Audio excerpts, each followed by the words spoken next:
Hello दोस्तों, मैं संदीप। स्वागत है आपका मेरे YouTube चैनल कड़क नॉलेज में। तो दोस्तों सब्सक्राइब करते रहिए मेरे चैनल को। तो दोस्तों आज हम जो खबर लाए आपके लिए वो खबर ये है कोरोना वायरस के बारे में। तो दोस्तों हम ये बताने वाले हैं कोरोना वायरस किन किन चीजों पे कितनी देर तक रह सकता है, मतलब जिंदा रह सकता है। तो दोस्तों पहले हम बात करते हैं उन सामानों की। तो दोस्तों सामान जो जैसे आप मार्केट जाते हैं, मार्केट गए या सामान या गली में से आपने खाने पीने का सामान लिया, तो जानते हैं दोस्तों आप अपने घर में बीमारी भी ला सकते हैं। हाँ दोस्तों, सही सुना आपने। दोस्तों आज मैं उसी के बारे में आपको बताने वाला हूँ कि किन किन चीजों पर कितनी देर तक ये वायरस जिंदा रह सकता है। तो दोस्तों आइए मैं इसके बारे में कुछ डिटेल में बता देता हूँ आपको। जैसे कि प्लास्टिक और स्टील पर 72 घंटे यानी 3 दिन तक रह सकता है, और तांबे पर 4 घंटे, और कार्डबोर्ड गत्ता इस पर जो जिंदा रह सकता है 24 घंटे तक जिंदा रह सकता है। और रही पॉलीथीन की बात, पॉलीथीन पर ये 16 घंटे तक जिंदा रह सकता है, और शीशे पे 96 घंटे, रबड़ 8 घंटे।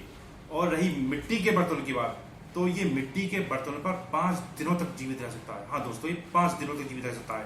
और कपड़े और बालों की बात करें तो इनमें हवा पास होने से वायरस लंबे समय तक जीवित नहीं रहता, क्योंकि ऐसी चीजों में रिक्त स्थान या छेद सूक्ष्म जीव को फंसा सकते हैं और इसे प्रसारित होने से रोक सकते हैं। अर्थात इन्हें औरों के से औरों पे जैसे हम कहते हैं कपड़ों से लग जाएगा, नहीं, वो ऐसे एक्चुअली क्या होता है, वो जो कपड़ों में छेद होते हैं वो ये वायरस उन्हीं में फंस कर जाता है। तो दोस्तों साफ सफाई और सतर्क सावधानी ये तो बहुत जरूरी है ही हमारे लिए। तो दोस्तों जब भी आप मार्केट जाएं या इनमें से किसी चीज को भी खरीद कर लाएं, तो सबसे पहले आपको क्या करना है, इन चीजों को अच्छी तरह सैनिटाइजर कर लेना है और अपने हाथों को साबुन से या लिक्विड हैंड वॉश से हाथों को धो लेना है। और दोस्तों दूसरी बात, जैसे आजकल गलियों में मोहल्लों में जैसे किराना की दुकान है, ये जो शॉप वगैरह खुली हुई है, तो दोस्तों इनमें भी अधिकतर देखा गया है कि बच्चे जाकर खाने पीने का सामान खरीदते हैं, या हम लोग भी कभी कभी ये गलती कर बैठते हैं कि बच्चों को भेज देते हैं और सामान मंगा लेते हैं। ये कभी कभी की बात हो गई,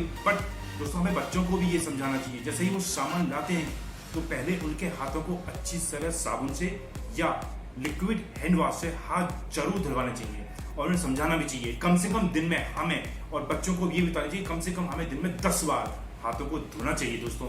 और सबसे बड़ी बात यह है दोस्तों कि हमें सतर्क और सावधानी इसलिए बरतनी चाहिए ताकि किन्हीं चीजों में जो हम सामान लाते हैं इनमें अचानक कोरोना वायरस कभी कभी आ जाता है। जैसे कोई कोरोना संक्रमित व्यक्ति किसी दुकानदार को सामान दे गया, उस दुकानदार से हमने ले लिया और वो अचानक उसी में वायरस लगा हुआ आया। तो दोस्तों सबसे बड़ी साफ सफाई की इसमें बहुत जरूरत है। तो दोस्तों मैं यही कहूँगा कि इन सामानों से जो भी हम खरीदते हैं, इन सामानों को घर पर लाकर तुरंत हमको इनको सैनिटाइजर करना चाहिए और अपने हाथों को दिन में 10 बार तो कम से कम धोना चाहिए। मास्क पहनना और डिस्टेंस में रहना ये तो जरूरी है ही दोस्तों।